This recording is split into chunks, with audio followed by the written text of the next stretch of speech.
오늘은 그 히브리서 이번 주에는 이제 히브리서를 제가 이렇게 보려고 하는데, 왜냐면 이제 그 구약 마태복음, 신약 마태복음이 이제 유대인들을 위해서 이렇게 쓰여졌기 때문에 히브리서 또 그 이제 유대계 그리스도인들, 히브리 그리스도인들에게 쓰여졌기 때문에 약간 또 같은 관점인 것 같아서 이번 주에는 히브리서를 이렇게 통독해 가도록 이렇게 하겠습니다.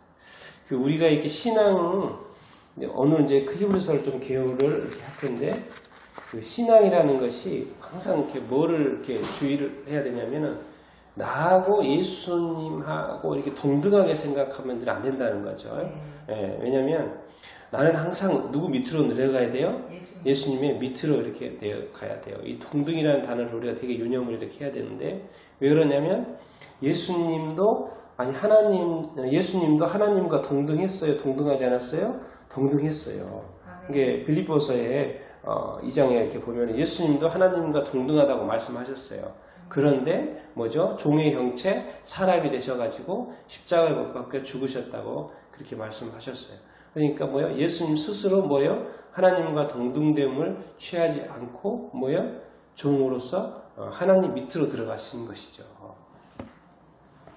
그리고 또 이제 마태복음 16장에 보면 예수님께서 이제 교회를 세우셨잖아요. 그렇죠? 교회를 세우시고 나서 나는 십자가에 죽을 것이다. 3일 만에 부활할 것이다. 라고 그 말을 했을 때 베드로가 뭐예요? 그럴 수 없습니다. 라고 했을 때 뭐라 그랬어요?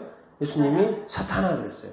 사탄이라는 일은 뭐예요? 하나님의 일이 아니고 사람의 일로 자꾸 바꾸는 거예요. 그러시면 안 됩니다. 뭐예요? 예수님 죽으시면 안 돼요. 뭐예요? 하나님이시잖아요. 하나님과 동등하셔야지 어떻게 십자가에서 죽어요. 그러니까 그 말을 하는 건 누구냐면 사탄이에요. 자꾸 우리가 낮아지는 것을 방해하는 것이 누구냐면 악한 마귀라는 거예요. 자꾸 우리 자신들을 세우고 너는 하나님이야, 너는 하나님이야, 너는 높은 사람이야, 너는 그렇게 할 필요가 없어, 낮아질 필요가 없어, 그렇게 자꾸 말하는 건데 그것은 유혹입니다. 유혹. 그래서 예수님은 뭐죠? 자기처럼 자기 부인과 자기 십자가의 삶으로 자꾸 내려오라고 말씀을 이렇게 하고 이렇게 계시죠. 왜냐면 오늘 제가 이 말씀을 드리냐면 히브리서가 그런 거예요. 지금 히브리서가 뭐죠? 정말 예수님의 그 맛을 본 우리 유대계 그리스도인들. 그런데 다시 또 지금 유대인의 어떤 유대교로 다시 복귀하려고 하는, 유대교가 너무 이제 그 당시에는 큰 영향이 있었으니까 다시 복귀하려고 하는 사람들에게 다시 말하는 거예요. 왜? 예수님이 너희들이 구약에 생각하는 그 많은 사람들보다도 뭐죠? 훨씬 뛰어나신 예수님이다. 그걸 다시 이렇게 강조해서 그 사람들 다시 붙잡는 거예요. 우리가 그러는 거예요. 자꾸 이렇게 좋은 것을 맛보았는데 자꾸 옛날로 돌아가는 그런 어떤 모습들을 이렇게 지적을 이렇게 하는 건데, 히브리서 이번에 말씀을 이렇게 보면서 우리가 다시 한번 우리 신앙도 한번 점검해보는 그런 시간을 가졌으면 좋겠습니다. 자, 이제 히브리서 개요를 한번 보면 뭐예요? 기록자는 누구라고 돼 있어요? 바울. 이제 바울이라고 하는 사람이 이제 원래 전통적인 견해이고, 근데 바울이 아니고 바나바라는 설도 있고 또 다른 사람이라는 설도 있고, 그런데 저는 이제 개인적으로 바울이라고 이렇게 이야기합니다. 우리가 그 두 번째 시간에 성경 그 66권을 이렇게 외울 때 신약에서 교회의 마지막 서신 뭐라고 그랬어요? 기억나요? 교회의 마지막 서신. 그리고 사람들에게 보낸다 그랬어요. 사도 바울 선생님이 교회한테 로마서부터 해가지고 쭉쭉쭉쭉 교회, 그 다음에 고린도, 그 다음에 갈라디아서, 그 다음에 그 감옥서신 뭐죠? 에베소서, 뭐죠? 빌립보서, 그 다음에 골로새서, 그 다음에 맨 마지막 교회 서신으로서 맨 마지막에 어디라고 그랬어요? 데살로니가전서. 그렇죠? 데살로니가 교회하고, 이제 뭐요? 그 다음에 제자들한테 한다고 그랬잖아요. 그 다음에 사도 바울 선생님이 제자들한테 한다고 그랬어요. 그 제자들 누구요? 수지자가 넘버원 누구요? 디모데. 그 다음에 디도. 그 다음에 누구죠? 또 빌레몬. 그 다음에 마지막 누구죠? 그 개인한테 가다가 그 다음에 마지막 이거 히브리서. 왜? 자기가 사랑하는 어떤 민족, 그걸 잊을 수가 없는 거죠. 그래서 히브리서는 이제 그러니까 사도 바울 서신의 맨 마지막 서신이 이제 히브리서, 히브리 사람들이라고 저는 이렇게 그렇게 생각을 이렇게 합니다. 여러 가지 이렇게 저자 논란이 있긴 하지만은 자, 기록 시기는 언제라고요? 주후 66년경. 이제 조금 있다가 68년경에 그 사도 바울 선생님이 저기에요. 그 로마에서 순교예요. 조금 있다 죽어요. 이 기록이 이렇게 추정을 이렇게 한다면 66년경에 쓰고 뭐요? 조금 있다 바로 돌아가시고 순교를 하시죠. 로마에서. 성격은 이제 교리적인 측면이 있다는 거. 그리고 수신자가 중요합니다. 수신자가 누구예요? 히브리 그리스도인들. 히브리 그리스도인. 유대계 그리스도인들. 유대교를 믿다가 뭐죠? 예수님을 믿은 그리스도인, 크리스찬이 된 사람들. 이 사람들한테 보내니까 뭐예요? 그렇기 때문에 뭐 히브리서. 그 이름이 어떻게 만들어졌는지 한번 같이 읽겠습니다. 시작. 이 서신의 이름은 바울이 편지를 쓴 히브리 사람들에게서 유래되었습니다. 로마서가 이방인을 향해 하나님의 구원 계획을 선포했다면 같은 저자가 기록한 히브리서는 동일한 내용을 유대인들에게 그들이 잘 알고 있는 것들을 동원하여 선포합니다. 맞죠? 로마서는 누구한테 쓴 거예요? 이방인들에게. 그야말로 유대계 이방인들이 아니고 그냥 이방인 크리스찬들에게 한 것이고, 히브리서는 누구한테? 유대인 크리스찬들에게 이렇게 한 거예요. 그런데 왜 썼냐는 거죠. 왜 주제가 뭐 읽어보겠습니다. 시작. 유대교의 인물이나 제도보다 훨씬 뛰어나신 그리스도. 이제 그들이 유대교이기 때문에 유대의 인물들은 너무나 잘 알아요. 그래서 그 사람들과 비교해서 그분들보다도 훨씬 뛰어난, 더 나은, 우월하신 그리스도 예수. 이것을 자꾸 설명해내는 거예요. 그래서 다시 돌아가지 말아라. 유대교로 다시 돌아가지 말아라. 구약으로 다시 돌아가서는 안 된다. 그렇게 말씀을 하고 이렇게 있는 거죠. 자, 목적 있겠습니다. 그리스도인들에게 그리스도의 뛰어나심을 보여주고 그분께 초점을 두게 하는 것. 그렇죠? 뭘 부각시키는 거예요? 그리스도의 뛰어나심. 그 뛰어나심, 얼마나 뛰어나신지 여러 가지 비교를 이렇게 계속 해가면서 설명을 이렇게 하고 이렇게 했습니다. 그래서 1장부터 10장까지 계속 비교해가요. 비교해가요. 그리고 이제 내용을 같이 한번 읽어보겠습니다. 시작. 그 당시에는 여전히 유대교가 큰 영향을 미치고 있었으며 유대인 교사들은 기독교로 회심한 형제들에게 손을 뻗어 그들을 다시 유대교로 복귀시려고 하였습니다.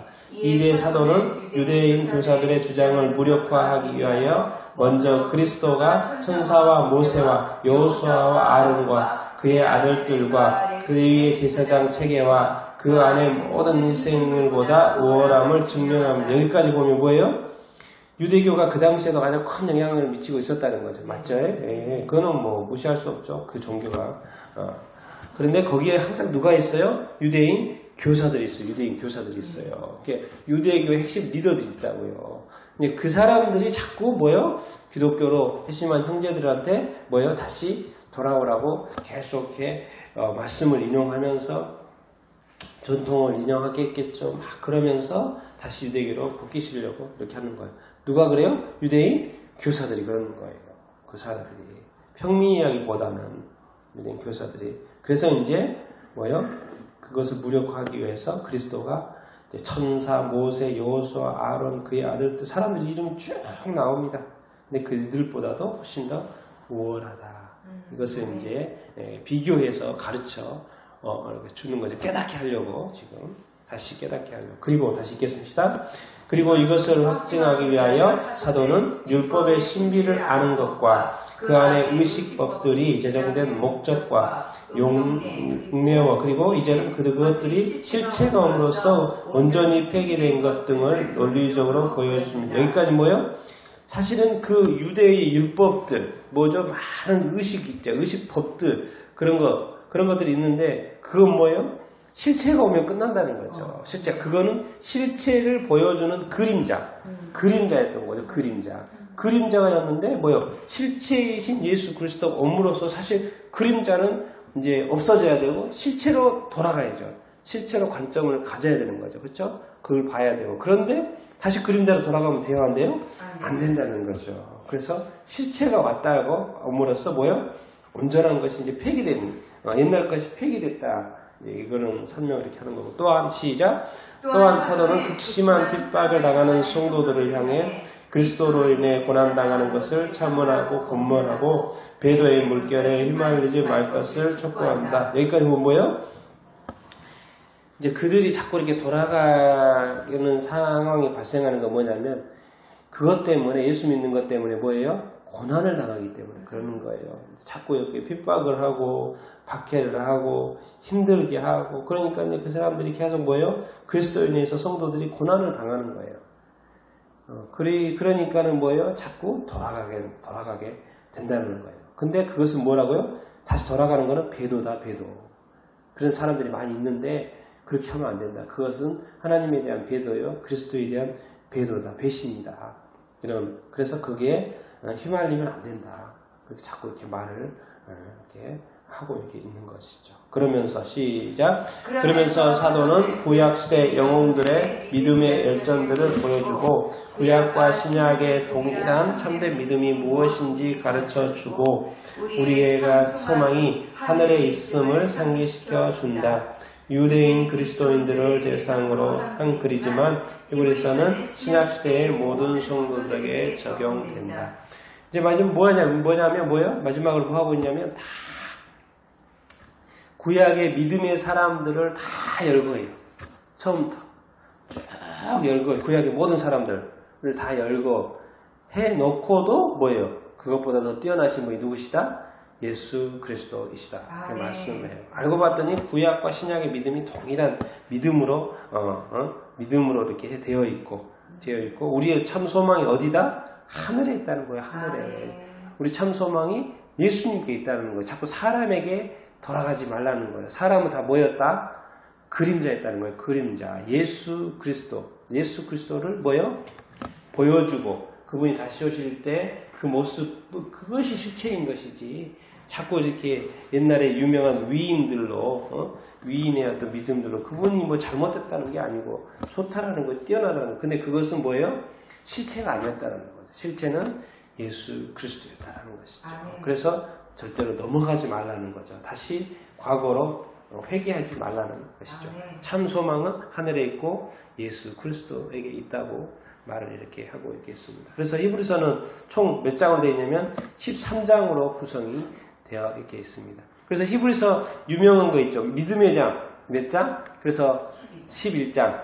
히브리서 믿음의 장이 11장입니다. 11장. 그래서 핵심 장이 보면은 9장하고 11장이에요. 11장. 그 중에 11장은 믿음의 장. 그러니까 실체를 보여주는 거죠.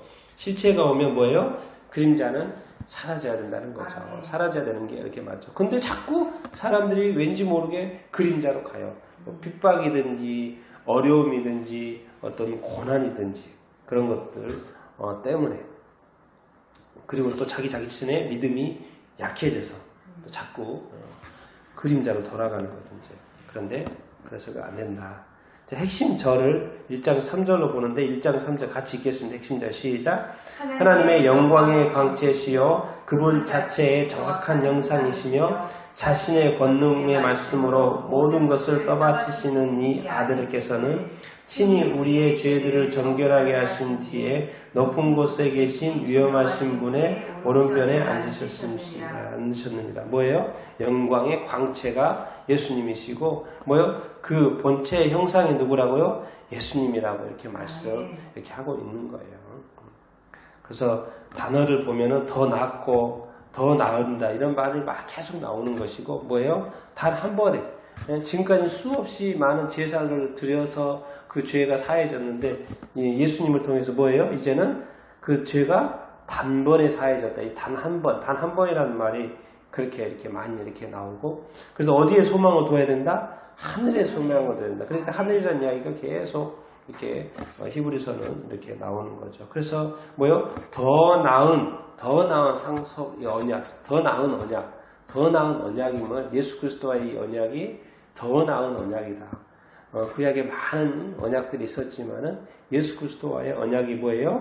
더 나은 언약이다. 더 우월한 언약이다. 이것을 강조 이렇게 하고 있습니다. 그래서 히브리서는 결국 히브리서에 나타난 그리스도의 모습은 뭘까요? 같이 읽겠습니다. 시작. 우리의 신앙 고백의 사도이시며 대제사장이신 예수 그리스도.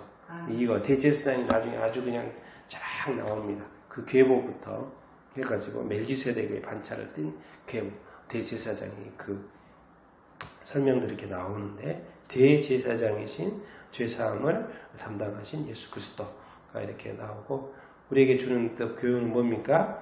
그리스도는 하나님의 왕자에서 우리를 위해 중보하신다. 그렇죠? 그리스도가 뭐예요? 우리를 위해서 뭐 하신다? 중보하신다 하는 거죠. 우리를 사랑하시고 이렇게 우리를 여전히 죽으셨지만은 또 지금 여전히 또 사랑하셔서 중보하고 계시는 것을 또 히브리서를 통해서 우리가 배울 수 있고 이렇게 알 수 이렇게 있습니다. 그래서 이번에 이제 히브리서를 통독을 이렇게 하면서 또 이렇게 우리 자신들을 또 점검하는 귀한 시간이 될 수 있게 되기를 이렇게 축원합니다. 아멘.